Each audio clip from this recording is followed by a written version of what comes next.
সময় এবং তানার 5টা আওলাদ ছিল, তানাদের সময় যদি আজকে এই অবস্থা হতো, তিনি কিন্তু এক বাক্যে বলে দিতেন, তোমরা জাতি ধর্ম নির্বিশেষে হিন্দু মুসলমান জৈন খ্রিস্টান বৌদ্ধ সকল ধর্মের মানুষ তোমরা এক হয়ে গিয়ে তোমরা আজকে ওয়াকাফের বিলটাকে তোমরা প্রত্যাহার করো, তোমরা রেডি ঠিক জায়গায় নিয়ে আসো, নচেত আজকে আমাদের মসজিদ, আমাদের মাদ্রাসা, আমাদের মক্তব, আমাদের ঈদগাহ, আমাদের কিছুই থাকবে না, তাদের কাছে সবকিছু চলে যাবে।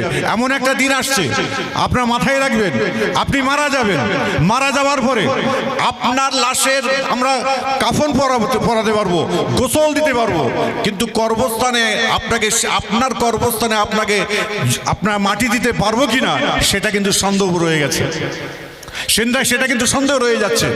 তারই জন্য আজকে আমরা উঠে পড়ে লেগেছি, শুধুমাত্র আমরা মুসলিম নয়, সর্বজাতির মানুষ আমরা একসঙ্গে একবারটি। আমি গতকালকেই বাঁকুড়া জেলায় গিয়েছিলাম, বাঁকুড়া কোতলপুরে গিয়েছিলাম। একটা গ্রাম থেকে 26 তারিখে 15টা গাড়ি আসবে, একটা গ্রাম থেকে, একটি গ্রাম কোতলপুর, বাঁকুড়া কোতলপুর, একটা গ্রাম থেকে 15টা গাড়ি আসছে। কোথায় আসবে? কোথায় আসবে? আরে জোরে বলো। ব্রিগেডের জন্য সবাই মন আনচান করছে তো নাকি? হ্যাঁ, সবাই মন আনচান করছে। ব্রিগেড যাবেন, সবাই যাবেন, হাত তুলছেন, তা সবাই হাত তুলুন। এই একটা হাত তুল, লাভটা কি আছে? হাত তুলুন, তুলুন, বাহ।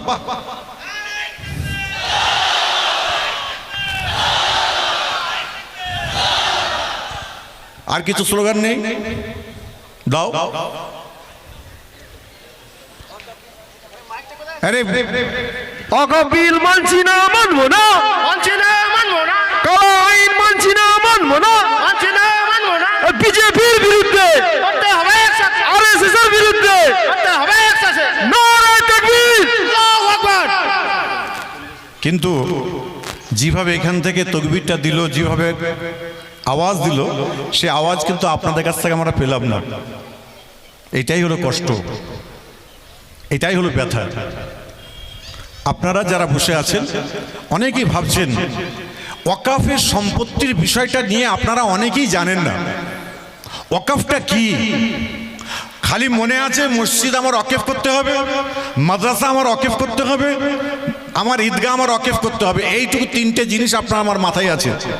কিন্তু ওয়াকাফের বিল এবং ওয়াকাফ সম্পত্তিটাকে নিয়ে কিভাবে আজকে আমাদের বিজেপি সরকার, নরেন্দ্র মোদী যেভাবে আমাদের উপরে হস্তক্ষেপ করতে শুরু করেছে, তার প্রতিবাদে আজকে অনেকে ভাবছেন যে মনে হয় এরা আপনার কি মুসলিম সংগঠনগুলো এক হয়ে গিয়ে এরা মনে হয় কোনো কারোর উপরে মনে চেপে বসবে। আমরা কারোর উপর চেপে বসবো না। এবং আমরা প্রত্যেকেই জানবেন, এখানে ধুতুরদহ এলাকার, উত্তর 24 পরগনা এলাকার যত মানুষ এখানে বসে আছেন প্রত্যেকেই জানবেন আমরা এক, এবং আমরা হিন্দু মুসলমান আমরা এক হয়ে, সর্বজাতির মানুষ আমরা এক হয়ে আমরা প্রতিবাদ ইনশাল্লাহ আমরা করব।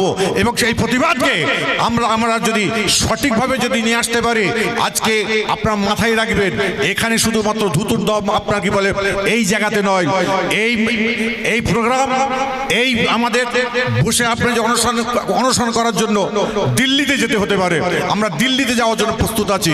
এবং আজকে আমাদের ফুরফুরা শরীফের পীরজাদা, 4 জন পীরজাদা আজকে আপনার কি বলে দিল্লিতে তারা গেছেন, তারা গিয়ে আপনার কি বলে ওয়াকাফের বিলের কি প্রোগ্রাম নিচ্ছে সেটা জানবার জন্য তারা ছুটেছে। আজকে খবরদার আপনারা অস্থির হবেন না, অস্থির না হয়ে ধীর মস্তিষ্কে আমাদের কাজ করতে হবে। আমাদের দাবি দাওয়াগুলোকে আমরা ঠিক ধীর মস্তিষ্কে যেন বার করতে পারি, সেইভাবে আমরা কাজ করব। এবং এই আমরা যারা এখানে বসে আছি এবং আওয়াজ তুলবেন, আমরা কেউ আপনার কারোর বিরোধী নয়, আমরা তৃণমূলের বিরোধী নয়, আমরা সিপিএম এর বিরোধী নয়, আমরা কংগ্রেসের বিরোধী নয়, আমরা হিন্দু মুসলমান জৈন খ্রিস্টান বৌদ্ধ কারোর বিরোধী নয়। আমরা হলাম একতন্ত্র মানুষ, আমরা সবাইকে নিয়ে একসঙ্গে চলতে চাই। এটাই হলো আমাদের প্রথম নিমান, এটা মাথায় রাখবেন। আসুন আমার রসুল পাক সাল্লাল্লাহু আলাইহি ওয়াসাল্লামের বার্তা নিয়ে আসি। কেন আমি একজন ফুরফুরা পীর সাহেবদের বাড়ির ছেলে, আল্লাহ রসুল আল্লাহর হাবিব, আজকে যে এই অবস্থায় আমরা বসে আছি, এইরকম কঠিন অবস্থায় যে বসে আছি, এবং মানিক ফকির বিশ্বাস যিনি বললেন যে আজকে কোথা থেকে ইসলামটা এসেছে, কোন জায়গা থেকে এসেছে, কোথায় এসে পড়েছিল, প্রত্যেকটা কি জিনিস কিন্তু আপনারা ঘরে বলেছেন। আমার নবী, আপনার নবী, দয়ার নবী হুজুর আকরাম সাল্লাল্লাহু আলাইহি ওয়াসাল্লাম, তিনি কত বড় আদর্শবান ছিলেন, কত বড় মানবতার মানুষ ছিলেন। একদিন মসজিদে নববীর মধ্যে এমন সময় রাসূল পাক সাল্লাল্লাহু বসে আছেন, একটা বাচ্চা ছেলে পেচ্ছাপ করতে বসেছেন। এমন সময় তখন পেচ্ছাপ যখন করছেন, হযরত আবু বকর সিদ্দিক রাদিয়াল্লাহু তাআলা আনহু, হযরত ওমর ফারুক রাদিয়াল্লাহু তাআলা আনহু, হযরত ওসমান গনি রাদিয়াল্লাহু তাআলা আনহু, হযরত আলী কারামাল্লাহু ওয়াজহু, প্রত্যেকটা সাহাবা আবার রাসূল পাক সাল্লাল্লাহু আলাইহি ওয়াসাল্লামকে বলেছিলেন, হে নবী মুহাম্মদ সাল্লাল্লাহু আলাইহি ওয়াসাল্লাম, প্রফেট মুহাম্মদ সাল্লাল্লাহু আলাইহি ওয়াসাল্লাম, আপনার কাছে আমার একটা আরজু। বলে কি আরজু বলো? বলে আজকে আমাদের মসজিদের মধ্যে পেচ্ছাপ করতে বসেছে, একে আমরা একটু পেচ্ছাপ করা বন্ধ করে দিই। সঙ্গে সঙ্গে আমার রাসূল পাক সাল্লাল্লাহু আলাইহি ওয়াসাল্লাম বলেছিলেন, প্রফেট মুহাম্মদ সাল্লাল্লাহু আলাইহি ওয়াসাল্লাম বললেন, না খবরদার, তুমি একে, আপনার কি বলে, খবরদার একে তাড়া মেরো না, একে হাঁকার মেরো না। যদি তুমি হাঁকার মারো তাহলে কিন্তু এর পেচ্ছাপটা বন্ধ হয়ে গেলে একটা রোগাক্রান্ত হয়ে যাবে, এ আজকে একজন রুগী হয়ে যাবে, খবরদার ওকে পেচ্ছাপ করতে দাও। কি আদর্শ দেখুন, কি মানবতা, নবী মুহাম্মদ রাসূল পাক সাল্লাল্লাহু আলাইহি ওয়াসাল্লামের কি ভালোবাসা।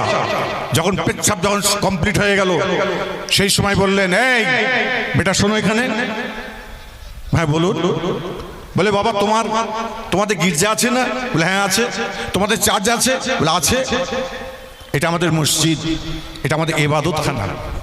সঙ্গে সঙ্গে রাসূল পাক সাল্লাল্লাহু আলাইহি সাল্লামের হাতটা ধরে বলেছিলেন, হে মুহাম্মদ ইবনে আব্দুল্লাহ, আপনি আমাকে কালমা পড়ে মুসলমান করে দেন। কি আদর্শ বলে এটাকে, কি মানবতা।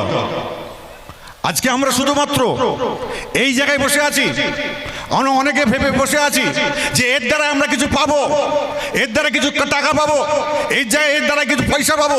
খবরদার এই ভাবনা চিন্তা নিয়ে খবরদার চলবেন না। আমার রাসূল পাক সাল্লাল্লাহু আলাইহি সাল্লামের এই আদর্শ ছিল না। আমার নবী, আপনার নবী, দয়ার নবী হুজুর আকরাম সাল্লাল্লাহু আলাইহি সাল্লামকে আমি চিনতে পারলাম না, রাসূল পাক সাল্লাল্লাহু আলাইহি সাল্লামের আদর্শ আমরা নিতে পারিনি, তার ইতিহাস আমরা জানি যে আপনার জানার চেষ্টাও করি না। আমার নবী, আপনার নবী, দয়ার নবী হুজুর আকরাম সাল্লাল্লাহু আলাইহি সাল্লাম একদিন তিনি রাস্তাতে হেঁটে হেঁটে আসছেন। এমন সময় হযরত রাসূল পাক সাল্লাল্লাহু আলাইহি সাল্লামের এক সাহাবা রয়েছেন সঙ্গে। এমন সময় জঙ্গলের ভিতর দিয়ে আসছেন, একটা গাছ আমার আল্লাহকে ফরিয়াদ করে বলেছিলেন, আমার আল্লাহ, আমি তো জঙ্গলের মধ্যে আছি, আমার মুহাম্মদ ইবনে আব্দুল্লাহ আমার রাসূলকে দেখার জন্য আমার মনটা বড় চেয়েছে, আমার মনটা বড় কাঁদছে, আল্লাহকে আমি কি তাকে দেখতে পাবো না? একটা গাছ। এমন সময় আল্লাহ পাক তার কথাকে কবুল করেছেন। আমার নবী, আপনার নবী, দয়ার নবী ওই আপনার কি বলে রাস্তা দিয়ে আসছেন, ওই জঙ্গলের ভিতর দিয়ে আসছেন। এমন সময় দেখা যাচ্ছে আমার রাসূল পাক সাল্লাল্লাহু আলাইহি ওয়াসাল্লাম শরীরটা বড় ক্লান্ত হয়ে গেছে। এমন সময় তিনি একটু আরাম করছেন। যখনই তিনি আরাম করছেন, এমন সময় দেখা যাচ্ছে একটা গাছ মাটি ফেড়ে ফেড়ে ফেড়ে ফেড়ে আসছে। আমার নবী, আপনার নবী, দয়ার নবী হুজুর আকরাম সাল্লাল্লাহু আলাইহি সাল্লামকে সালাম দিলেন, কদমবুসি করলেন, আবার মাটি ফেটে ফেটে চলে গেল। সেই সময় আর রাসূল পাক সাল্লাল্লাহু আলাইহি ওয়াসাল্লামের সঙ্গে রয়েছেন জাবের রাদিয়াল্লাহু তাআলা আনহু। আমার রাসূলকে বললেন, ইয়া রাসূলুল্লাহ, ইয়া হাবিবাল্লাহ, আপনি চোখটা বন্ধ করে ঘুমাচ্ছিলেন, আরাম করছিলেন, একটা গাছ এসে আপনাকে সালাম দিল, আপনাকে কদমবুসি করে গেল, ব্যাপারটা কি বুঝলাম না। তখন আমার নবী, আপনার নবী, দয়ার নবী হুজুর আকরাম সাল্লাল্লাহু আলাইহি ওয়াসাল্লাম বলে, এই জাবের শুনে রেখে দাও, ওই গাছ আমার আল্লাহর কাছে ফরিয়াদ করেছিল, আমি যখন এই রাস্তাতে আসছি, আমি যখন বিশ্রাম নিয়েছি, আল্লাহ হুকুম করেছে, ওই গাছ কিন্তু টুকটুক করে হেঁটে আমাকে সালাম দিয়ে আমাকে কদমবুসি করে চলে গেল। আরেকবার জোরে বলেন সুবহানাল্লাহ। কি আদর্শ বলে এটাকে। আজকে আমরা বড় বড় কথা বলি, আমরা নেতা হয়েছি, আমরা পীর সাহেব, আমরা পীরজাদা, আমরা আলেম, আমরা শুধুমাত্র মানুষকে ছোট করার জন্য কার আপনার মাথার মুন্ডুকে আমরা ভেঙে দেব, কার মুন্ডুটাকে তুলে ধরবো, এই ধরনের কথাবার্তা আমাদের মুখের মধ্যে রয়েছে। খবরদার, হুঙ্কার দিয়ে গেলাম, মাথা আমাদের থাকবে নত নয়, আমাদের মাথা থাকবে উঁচুতে থাকবে। আমাদের যে আদর্শ নবী মুহাম্মদ রাসূল পাক সাল্লাল্লাহু আলাইহি ওয়াসাল্লামের আদর্শ, ওই আদর্শ অনুযায়ী আপনাকে আমাকে অবশ্যই চলতে হবে। আজ থেকে এই সময় থেকে নিজেরা প্রতিজ্ঞা করুন যে যেটা করেছি, অন্যায় করেছি, অপরাধ করেছি, যদি আপনার আমার মন অন্তর যদি ঠিক থাকে, তাহলে আল্লাহ পাক আমাদের ঘরে দিল্লির মসনদ নয়, আরো বড় বড় মসনদে বসার মতো আল্লাহ তৌফিকটুকু দান করে দেবে। আমরা নিজেরাই জানি না আমাদের ইজ্জত সম্মান কতটুকু আল্লাহ পাক দিয়েছেন, আমরা নিজেরাই জানি না।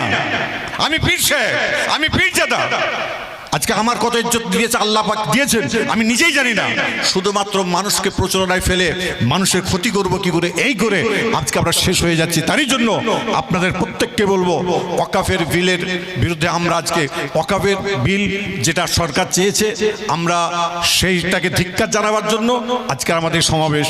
এবং এটাও জানবেন, মসজিদ আল্লাহর ঘর, মাদ্রাসা আমার রাসূল পাক সাল্লাল্লাহু আলাইহি ওয়াসাল্লামের ঘর। এর সঙ্গে আমরা জানবেন, আরও একটা জানবেন, আপনারা যারা হিন্দু ভাইরা এখানে আছেন তাদের দৃষ্টি আকর্ষণ করে দিয়ে যাই, আপনাদেরও দেবত্ব সম্পত্তি আছে। আজকে ওয়াকাফ বিল আমরা অনেকে তার সমালোচনা করি, বলছি যে এটা ঠিক নয়, ওটা ঠিক নয়, অমুকটা ঠিক নয়।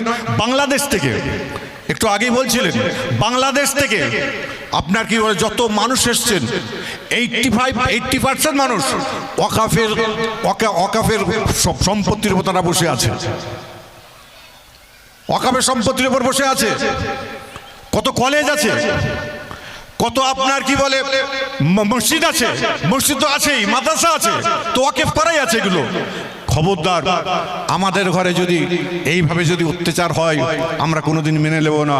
এরই জন্য এখান থেকে আমাদের যিনি মাসনাদে বসে আছেন নরেন্দ্র মোদীজি, আপনাকে আমি একটা কথা বলি, আপনি একটি কোট পরেন, সেটা প্রত্যেক দিন পরেন না, একদিনই পরেন, তার দাম হলো 10 লক্ষ টাকা। নরেন্দ্র মোদীজি, আপনি যে পানিটা খাচ্ছেন, পানিটা দিল্লির পানি নয়, নিউজিল্যান্ডের পানি। আপনি আপনার পোশাক, আপনার যে আচার ব্যবহার, প্রত্যেক দিন আপনার কেউ 40 লক্ষ টাকা আপনার খরচ আছে। আপনি যখন বাইরে যাচ্ছেন 1,40,00,000 টাকা আপনার খরচ হয় প্রত্যেক দিন। আজকে বলুন, আমাদের রাষ্ট্রপতি ছিলেন আবুল কালাম আজাদ, আবুল কালাম এপিজে আব্দুল কালাম। তানার বাপ, তানার মা, তিনি তিনজনে মিলে রাত্রির বেলায় খেতে বসতেন, রুটি 3 পিস রুটি, মা, বেটা আর বাপ তিনজনে খাবে। এমন সময় যখন আবুল কালাম যখন খেতে বসবে, আলোটা নিভিয়ে দেয়। আবুল কালাম তিনি রুটি খেয়ে যাচ্ছেন, রুটি খাওয়া যখন কমপ্লিট হয়ে গেছে তখন মাকে বলছে, মা তুমি খেয়েছো, বাবা তুমি খেয়েছো? বলছে হ্যাঁ বাবা আমরা খেয়েছি। নিজে না খেয়ে মা এবং বাপ দুজনই ছেলেকে খাওয়াচ্ছে। চিন্তা করুন, সেই রাষ্ট্রপতি আজকে আমাদের কত বড় আজকে ত্যাগ শিকার দেখিয়ে দিয়ে গেছে বলুন তো। সেই ত্যাগ, আজকে সে তো কোটি কোটি টাকার মালিক হয়ে দুনিয়া থেকে চলে যেতে পারতো না। তিনি সেই মনের মানুষ ছিলেন না, তিনি ছিলেন বাংলা নয় সারা ইন্ডিয়ার মানুষ যেন আমরা সুস্থ থাকি সেই চিন্তা ভাবনা তিনি করে গেছেন। আজকে তিনি আজকে মুসলমান বলে আমি আজকে মুখ দিয়ে বলছি, হিন্দু বললে আমি বলতাম না, না এটা নয়, ইতিহাস বলছে, ইতিহাস এটা বলছে। ইতিহাসকে আপনারা জানুন, ইতিহাসকে বুঝুন এবং নবী মুহাম্মদ রাসূল পাক সাল্লাল্লাহু আলাইহি ওয়াসাল্লামের আদর্শকে বোঝার চেষ্টা করুন। এবং আজকে যেই কারণে আজকে আমরা এই জায়গায় এসে হাজির হয়েছি, আগামী 26 এপ্রিল শনিবার তো 26 এপ্রিল শনিবার, গতকালকে আপনারা একটু আওয়াজ পেয়েছিলেন, মনে হয় ক্যান্সেল হয়ে গেল, তাই তো? অনেকের মনের ভেতরে শুরু হয়ে গেছিল, কিন্তু এখনই আমাদের কাছে খবর এসেছে আগামী 26 তারিখে ইনশাল্লাহ আমাদের ব্রিগেডে আমাদের প্রত্যেককে যেতে হবে। সবাই খুশি না বেজার? আরে জোরে বলেন, সবাই খুশি হয়েছেন? হ্যাঁ, ব্রিগেডে সবাই যাবেন তো? একদম এক কথা। আজকে আমরা স্টেজে যারা বসে আছি, আমার স্টেজ থেকে আমরা একটা বার্তা দেব, আমরা এক হয়ে যাই। আজকে আমরা হিন্দু মুসলমান বলে, খ্রিস্টান বলে কোনো কথা নয়, আমি পীরজাদা বলে কোনো কথা নয়, একজন আলেম বলে কোনো কথা নয়, একজন স্কুল মাস্টার বলে আমরা কথা নয়। আমরা স্টেজ থেকে আমরা এক বাক্যে আমরা হাত তুলবো, আপনারাও উঠে দাঁড়িয়ে আমরা একের পর এক হাত দিয়ে আমরা আজকে এই সংবাদকে এবং এই যে মিডিয়াতে বসে আছে এদের দ্বারাই আজকে আমাদের এখানে যদি 5,000 লোক, যদি আপনার 10,000 লোক যদি দেখেন, আজকে মিডিয়া ভাইরা এরা 10 লক্ষ মানুষের কাছে পৌঁছে দেবে। তারই জন্য আজকে বাংলার বুকে যে আপনার কি বলে আমরা যে এক হয়েছি, হিন্দু মুসলমান জৈন খ্রিস্টান বৌদ্ধ, আজকে আমরা এক যে হয়েছি, তারই জন্য এখান থেকে একের বার্তা আমরা দেব। স্টেজে যারা আমরা আছি আমরা প্রত্যেকে দাঁড়িয়ে যাই, একটু প্রত্যেকে একটু হাতটা তোলেন, দেখি হাত তোলেন। আরে বাবা হাতটা ধরো না, আমার হাতে ধরো। তুলুন হাত তুলুন হাত তুলুন হ্যাঁ, তুলেন, সবাই তুলুন। আজকে এই একতার বার্তা, আমরা এক। এখানে হিন্দু দেখি নাই, মুসলিম দেখি নাই, কোনো জাতপাত আমরা দেখি নাই, আমরা একত্ববাদের মানুষ।